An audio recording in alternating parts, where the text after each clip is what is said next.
Hello, I'm Todd Johnson, and this is Earlylands in Conversation. For this episode, we turn our attention back to the ever-evolving topic of European security.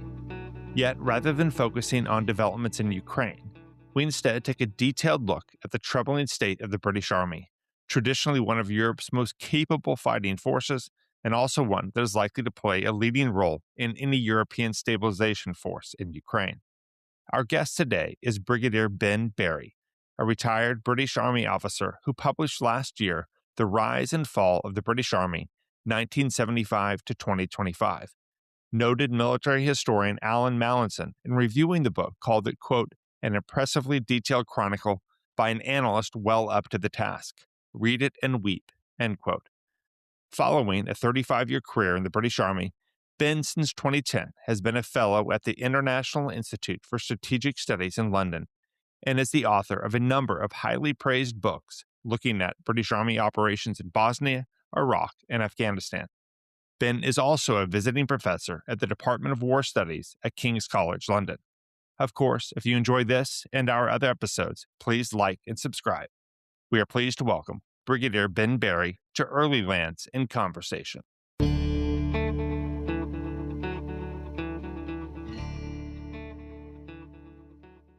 We are fortunate today to have with us Brigadier Ben Barry. Ben, where are we catching you at in the UK? I'm at home in Wiltshire in my study. I presume that study is probably where you hammered out the many pages of this wonderful book. Yeah, some was hammered out on planes and trains as well, and Right. also in the RSS's London office. Well, let's jump right into it. I have more questions here than I have time. You've had a very distinguished career spanning, decades-long service in the British Army, retiring as a brigadier, academic research at King's College London, and now senior roles at IISS, that's the International Institute for Strategic Studies.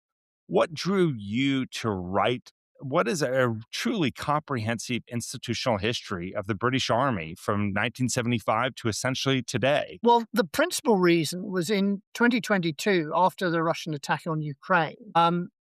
I often spoke to British Army audiences, and one thing I became conscious of is that there was quite a lot of skill fade from the British Army's experience in the Cold War, where it was conducting forward defence in Europe, and there were many lessons I thought was still relevant. At the same time, also, there was a big impetus for the Army to innovate, particularly in terms of adopting future technology and doing it faster and smarter. And when I reflected on my time in the British Army, there were quite a lot of examples of successful innovation and adaptation, and also some examples of unsuccessful innovation and adaptation. And I thought these were pregnant with lessons for the British Army of today and tomorrow. There's such a storied history of British military historians, of course, Michael Howard, Liddell Hart, and such. But there really hasn't been a book like this since, like you were saying, past 50 years or so. Why is that? Why do you think you were the first person to sort of take the gigantic bite that is writing a contemporary history of the British Army? Well, I felt it had to be done, and my agent was able to persuade my publishers as well. And then as I went on, the state of the British Armed Forces as a whole became more and more of a public issue in the media and a political issue. But there are some good biographies of the Army. The best one is by Allan Mallinson, The Making of the British Army, which is as much a cultural history as a military history. General Richard Dannett wrote a book about the British Army since 1945, but he also looked from the point of view of the Army and society as much as any other perspective. I wanted to look at the Army as an institution. And I suppose I was very lucky in that I served in the Army from 1975 to 2010, and then was very closely associated with it in the 15 years since. Right. And if you like, I saw it as a mission to set out this story, which is an extraordinary story of the rise. Much of the questions I've had about the book have concentrated on the fall. But after the rise, which peaks in 1991, there's an extraordinary high plateau of achievements until after the invasion of Iraq in 2003. And then with the difficult operation in Iraq and further declines in the defense budget, you then get the decline. So I did see a story arc that I felt needed to be told. I think you do that brilliantly. And comparing to some of the other works that you mentioned, and you do a very good job of capturing the knife fight of bureaucratic politics that has been British Army budget fights over the past few decades. And I think you do a wonderful job. And I often found myself sort of raising my eyebrows with some of the anecdotes that you tell. But let's go back then to the start and kind of set the groundwork. In examining the British Army's evolution from 1945, essentially the end of World War II, to the present, what would you identify as its most enduring institutional strengths? And I think there are many, but what are the most enduring strengths, the characteristics that have persisted?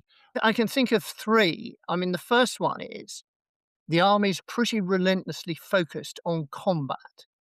Its training, particularly its individual training, and Right, its culture and its ethos is the application of violence to the country's enemies. Now, there are some other armies, for example, armies the British encountered in the Balkans, that didn't really have that culture, or right, whose government didn't want them to fight and wouldn't let them. And we also saw this in Afghanistan. I'd say what goes with it is that both the organizations of the army and its people are up for a challenge. They're up for an adventure.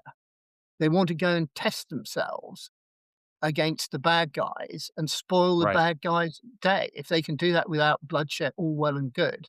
But they are prepared to use lethal force. I use the phrase, which isn't a new one, marching to the sound of the guns. right, But a of number of course. the operations I described, like the Falklands War, both interventions in Iraq, the early days in Afghanistan, there was no shortage of volunteers to go on those operations, and units would try and elbow each other out of the way Of to get course. on the deployment.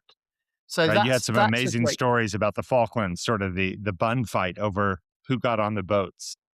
Yes, I mean there was I can't I try not to repeat myself in the book, but in 2003 I was the director of the British Army staff, and one of the things that I had to do was actually impose some measures to stop several thousand people getting out to Iraq who weren't actually on the order of battle. When I took my battalion to Bosnia, I had about 40 volunteers from across the army and the reserve component who thought that what was going on in Bosnia was an outrage, a major war in Europe, ethnic cleansing, war crimes. And they felt that something should be done and they should go and Right. do some of it with the British Army.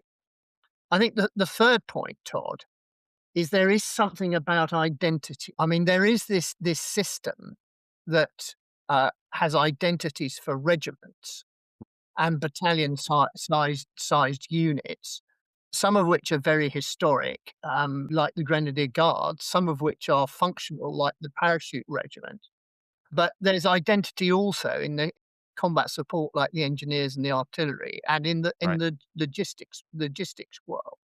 And that generates a sort of corporate pride in the larger grouping, but also a sense of identity and loyalty actually within the battalion or the company.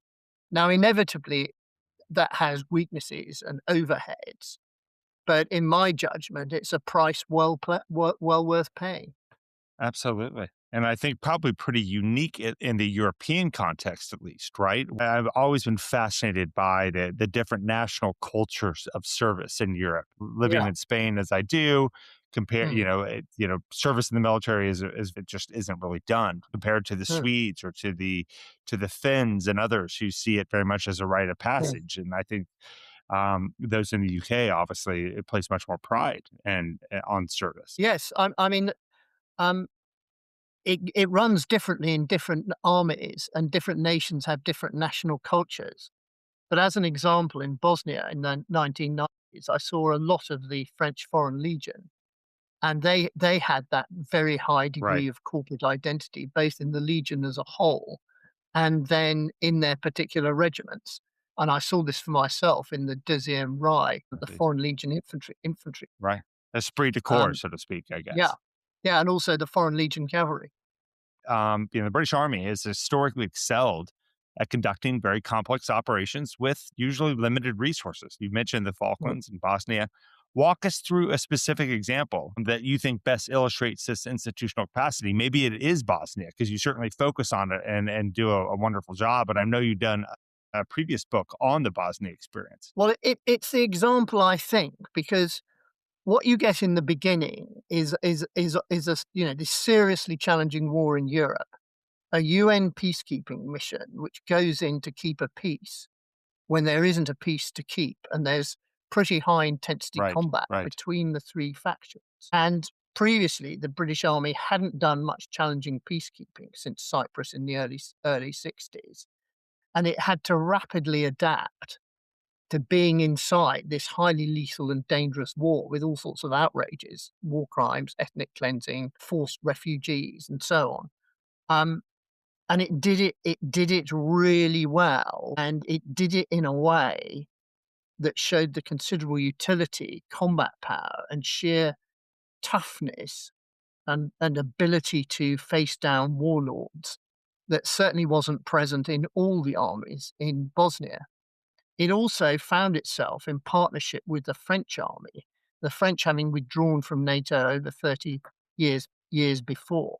And basically, between 1993 and 1995, the British and French were joint framework nations of this rather flaky UN coalition of the willing.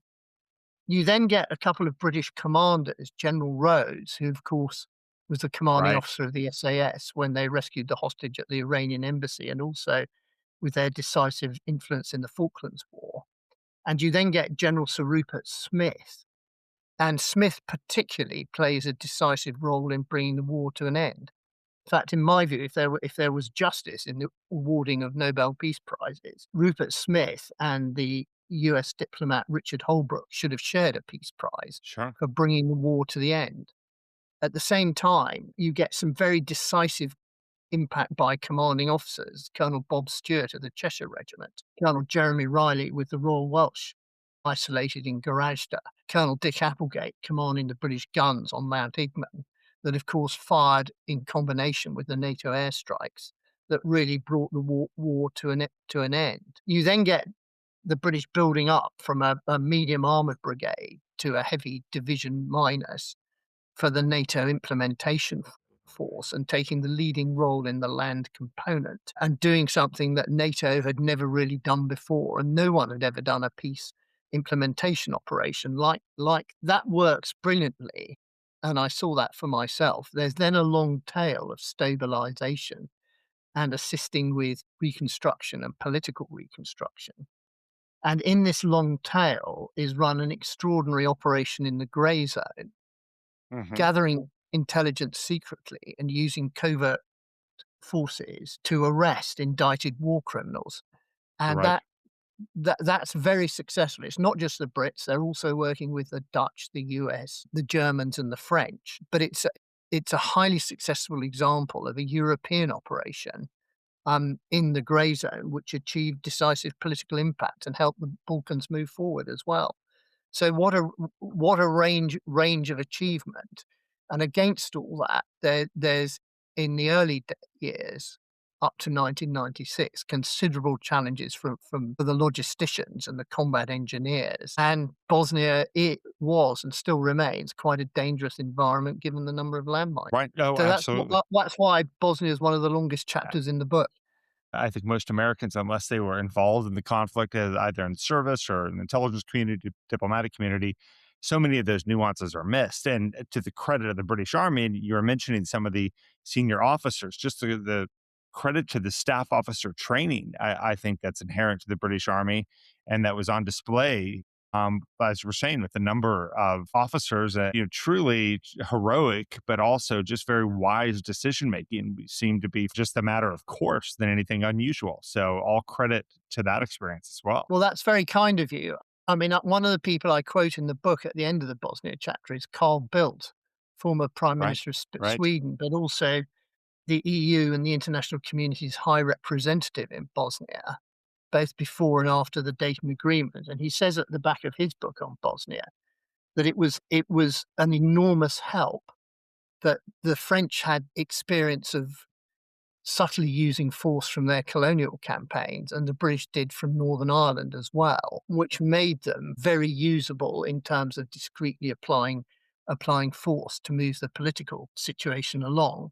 Although, of course, I argue in the book that after the Dayton Agreement, the threat in Bosnia greatly reduced, Right. and that and the successful operations in Kosovo helped breed a degree of complacency, which was responsible for some of the shocks the British Army underwent in Iraq and Afghanistan. Success is dangerous for an institution. We could have this entire discussion focused on the rise, so to speak, and that would be a very robust discussion. But at what point would you mark the beginning of the British Army's decline? Maybe there's a better word for it. And what were the key political decisions or structural factors that really initiated that trajectory? Well, I think it was the desire for a peace dividend to be achieved rapidly after the Cold War. I mean, that applied to lots of armies and armed forces, Of- and it applied to the Pentagon, of course. But in 1991, while the British Army still had a well-deserved feeling of satisfaction for its participation in Operation Desert Storm, the British government basically took a third out of the defence budget and took a third out of the conventional capabilities of all the armed forces. So an army of over 150,000 is reduced to 100,000. Now, fortunately, the conflict in Northern Ireland by then is much less intense. So the army is able to manage through the 1990s. But then, of course, Iraq, Afghanistan, 2001, 2003. How should we think about the Army's performance in both theaters? And what has been the legacy of those conflicts on the Army today? Well, the performance, I think initially, the initial interventions, performance was very good. It's easy to forget that the army played the leading role in setting up the international security force in the devastated Afghan capital of Kabul, Right. where it provided a modicum of security and stability to help the Afghan government. And again, that was an extraordinary operation over a fragile air bridge in the teeth Right. of the winter. It also meant that the US troops during Operation Enduring Freedom didn't need to worry about the security of Kabul, but could get on with doing other things, hunting down the remnants of Al Qaeda, particularly. Similarly, the initial intervention in Iraq as part of the Marine Expeditionary Force was, I think, very successful. And then when the time came, it ran a very sophisticated siege. I use the term smart siege. So Right. when the time came, it could rapidly occupy Basra without turning it into Stalingrad or Grozny, and all of that was a great success. But after that, basically get a British government commitment to Iraq and Afghanistan, where the strategic ends set by the government are not matched with the ways and means. Now, Right. it's an open point that given that these were US-led campaigns, it's an open question whether they could ever have been won at all. But in Iraq, when the US decided to surge and brought in General Petraeus and extra brigades to do so, the British went in the other direction. Now, the British would argue the reason they went in the other direction is that they wanted to build up in Afghanistan, Right. Right. which, of course, in NATO, the Americans had agreed with. But there was not the resources available for this in terms of money, in terms of personnel, in terms of equipment. And by then, the systematic underfunding of the armed forces by Finance Minister Gordon Brown was starting to really bite. So I use an example in the book of a secret defense review by stealth that was conducted in 2003, 2004, which actually cut £1.5 billion out of the Right. program for future helicopters. What that meant is by 2009, there were less helicopters available for the British Army in Helmand than there would have been had not those cuts been imposed. I have to say, matters greatly improved in 2010 with the British withdrawal from Iraq that meant Right. helicopters could be moved sideways, but also um, another Marine Expeditionary Force coming in with more helicopters, including the very impressive new tilt rotors, Right. and the Marines also being able to take over much of the AO leaving the British to concentrate on a comparatively small part of it. But that was 4 long years after the initial intervention in Helmand, which was inadequately resourced. I found Gordon Brown's role in the book to be fascinating and vexing and deeply frustrating. He clearly was not a fan of defense funding, and obviously defense leaders accordingly viewed him in a pretty negative light. You have talked about the size of the deployments to Iraq and Afghanistan, or what they were able to muster in the early 90s and 1991 in Iraq. Could the British Army today undertake an operation of a similar size, whatever it may have been, Iraq in 2003 or Afghanistan in 01? Could the current British military undertake an operation like that, an expeditionary operation like that? Yes and no. It's got the capability to do the sort of thing that was done in ISAF 1, a long-range air-delivered force with a parachute battalion, brigade headquarters, divisional headquarters, all sustained by an air bridge.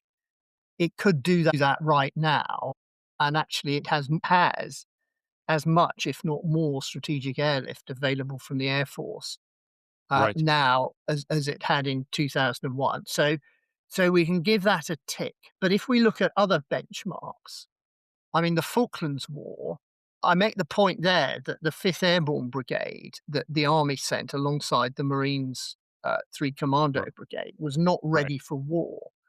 And its readiness was very low, and it didn't perform very well.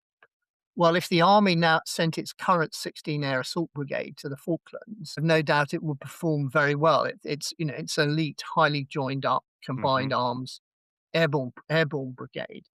The problem is, though, that the Royal Marines Commando Brigade is now much smaller than it was in the Falklands, and the Royal Navy has far less amphibious shipping.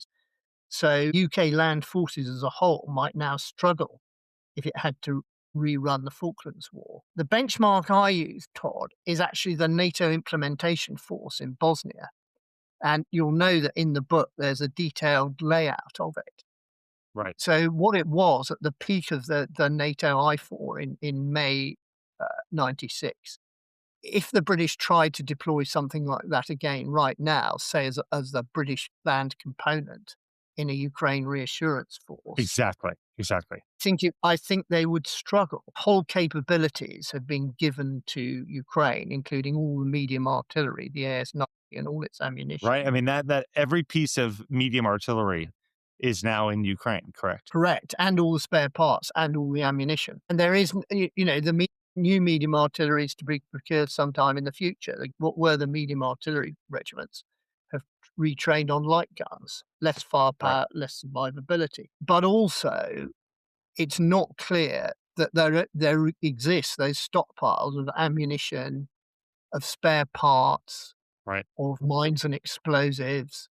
It's also very clear from open source information that the medical capability of the armed forces as a whole are well below critical mass. And that's a very difficult issue for military commanders.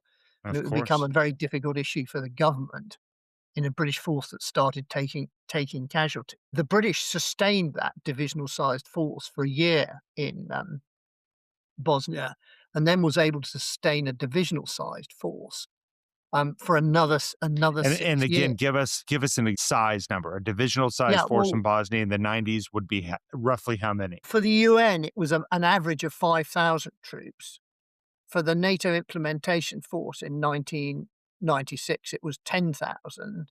Wow. And then it drew down from 97, and it was basically 5,000, a brigade-sized force from 97 to 2001, 2002, drawing down again to a battalion size. But it could have a brigade in Bosnia indefinitely from 1992 to 2002, almost 10 years, because it was an army that had 5 heavy armored brigade combat teams, actually increasing in 2001 to 6 heavy armored brigade combat teams. So the army could sustain that, and given the reduction in violence in Northern Ireland, even though the army was only 100,000, it could sustain that enduring commitment in Bosnia with only 2 armoured brigade combat teams and an regular army now of 75,000 and a reserve of 30,000 as opposed to a Cold War reserve of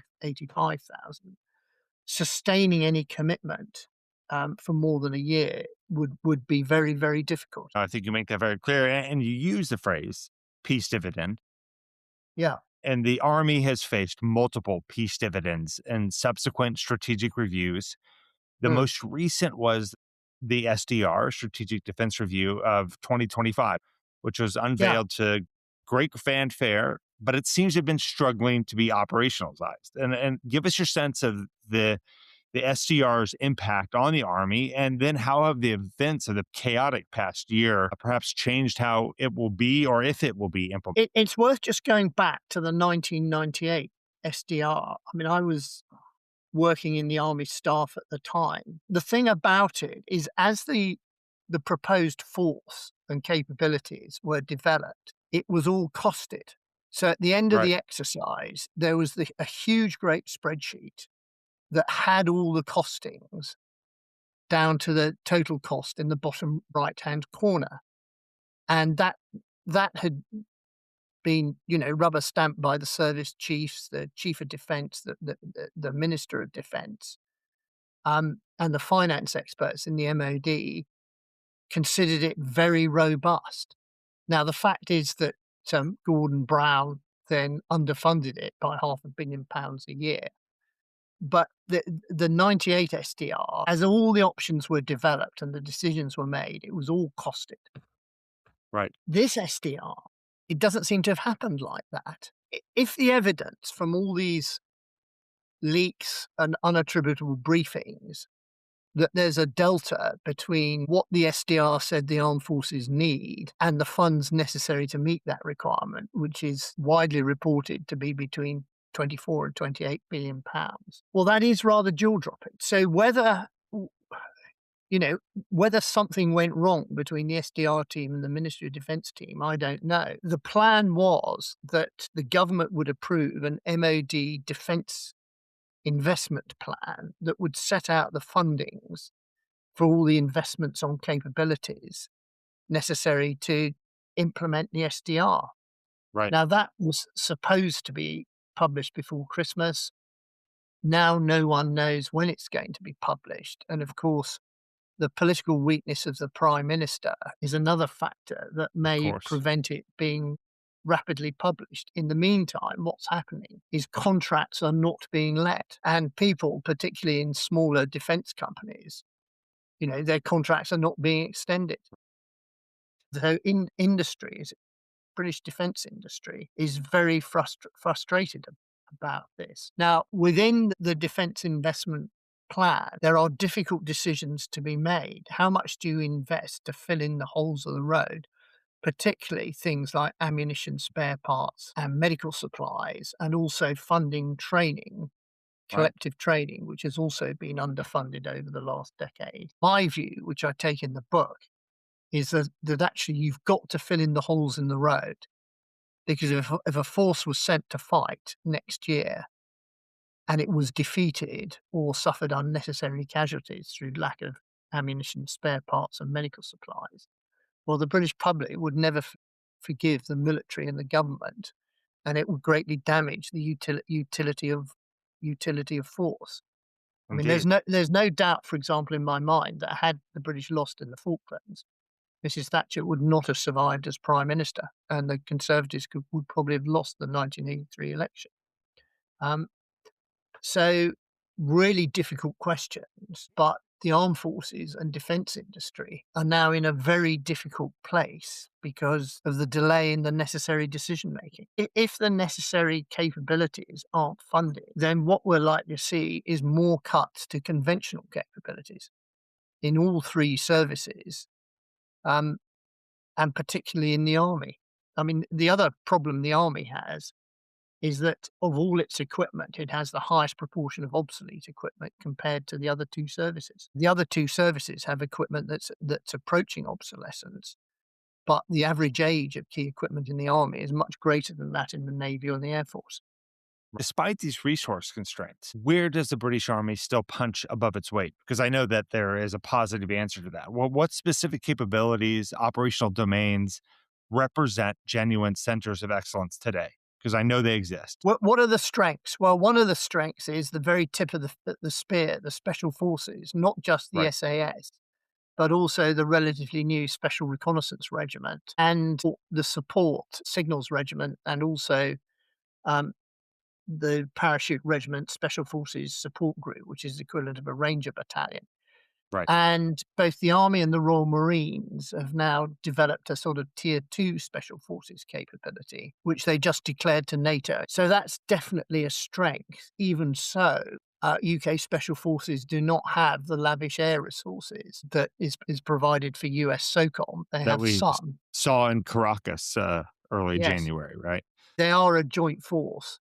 Right. Which is much smaller. The badge strength of the SAS, the people who've actually passed selection and the training, isn't much greater than 300. So they are small. The next thing the army has, which is properly joined up and has a high combat ethos and is relatively well trained, is 16th Air Assault Brigade. There are other capabilities that are world leading. The armored engineers, the engineered tanks, and the armored tractor in the Royal Engineers are world leading. I think also the basic training, the infantry battle school at Brecon, Sandhurst, much of the individual training is good. There's a couple of other things. The British Army individually, people do a lot of adventure training. They go and climb challenging mountains. They do all sorts of expeditions, and there aren't many armies that do that. And those armies that do it, it's often only done by their elite forces and their special forces. But any young officer in the British Army that's come out of Sandhurst is qualified to run an expedition into difficult country. And there's a hell of a lot of that's done, and it really strengthens the moral component and For sure. does wonders for morale. Again, back to I th- that esprit de corps that we talked about, which yeah, is so strong.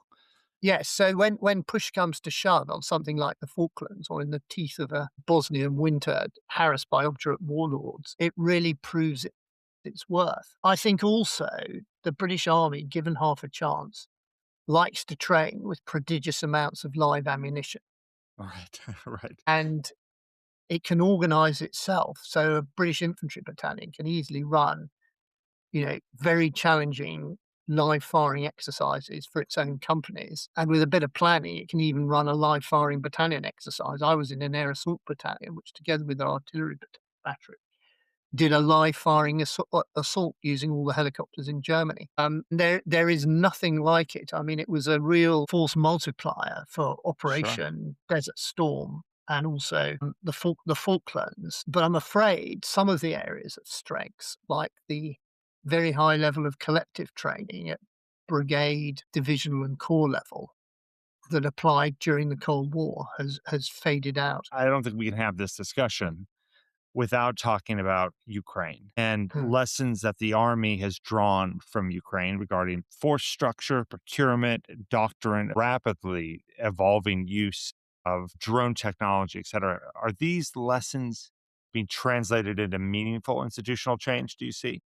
I'll give credit to the army here. In 2023-24, it actually derived from first principles and lessons from the war in Ukraine, but also the war Right. in Gaza and recent conflict like Nagorno-Karabakh.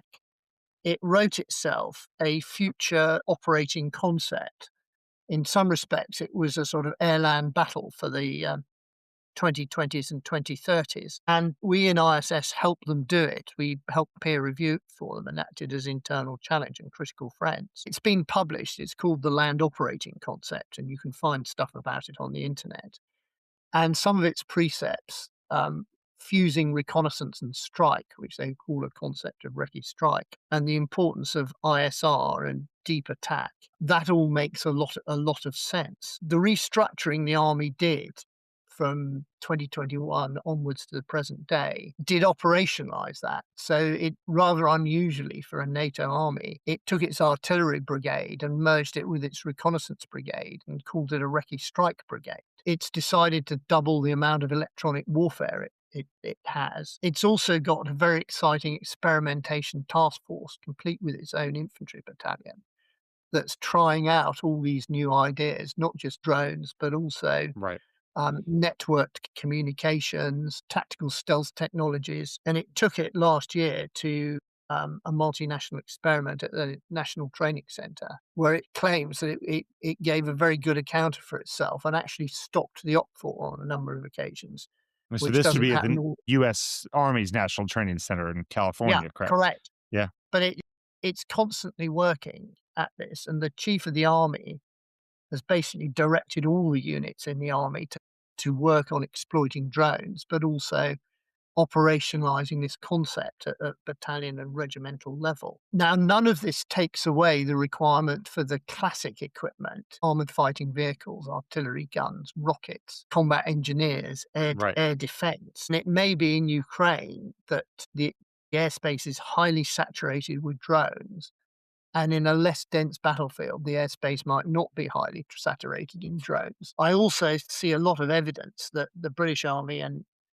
many other armed forces are working very hard on countering drones, and it's possible that a combination of technologies, from old-fashioned tactical air defence through to directed energy weapons, but also active protection on armoured vehicles. You could see a scenario in a couple of years' time where the advantage has swung away from the tactical drone.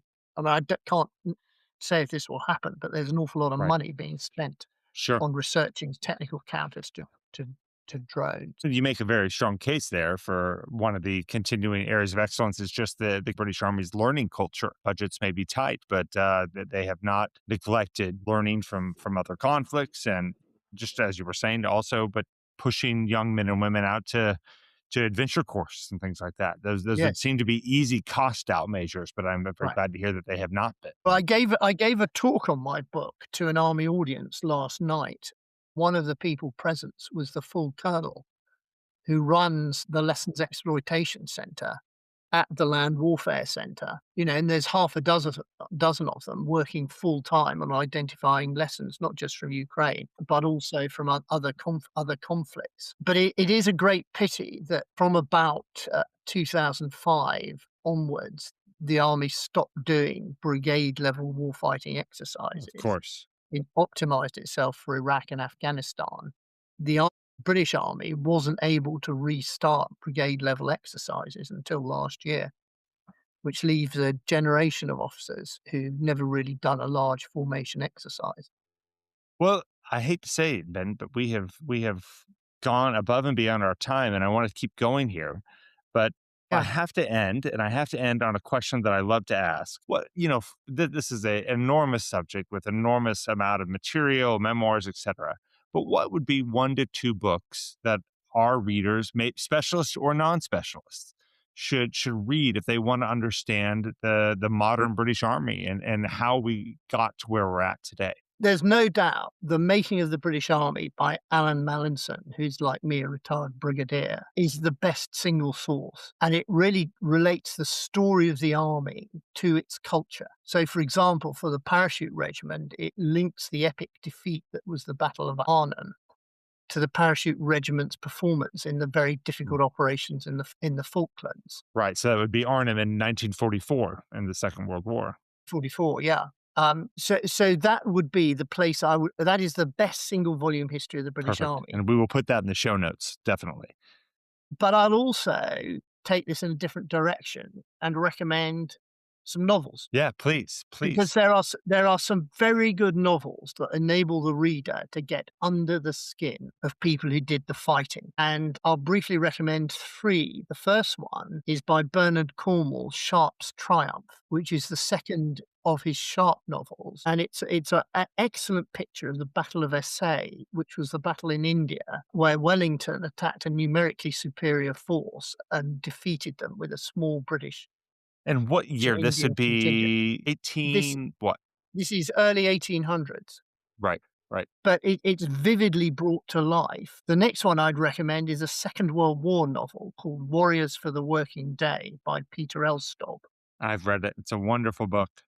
Yes, and it's the story of a British tank crew from Normandy to the end of the Second World War, and it brings to life a tank crew in a way that very few other books do, and all the incidents in it, including some that appear far-fetched, actually happened to the I'm third. thinking of the closing pages of that book, and which was one of the Yeah, more powerful, closing moments of any novel I've ever read. So I'm glad to hear you recommend that. yeah.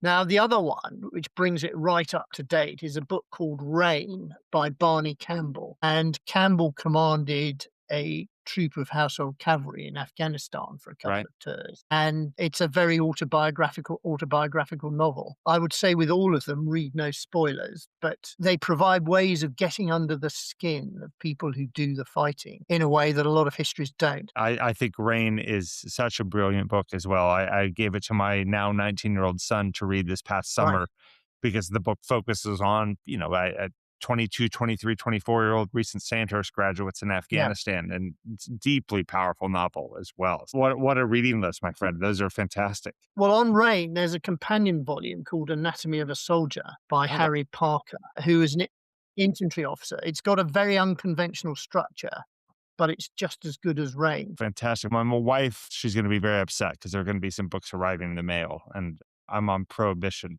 right now. I'll use your recommendations as license to order a few more things. Ben, thank you so much, my friend. This has been a wonderful conversation covering a deeply complex topic, but you have certainly done it more than justice. And I can't recommend the book more highly. The book is The Rise and Fall of the British Army, 1975, 2025, by Brigadier Ben Barry, which was released last year by Osprey Publishing. And Ben, thank you very much for taking the time to chat with us today. My pleasure. Well, thanks for having me.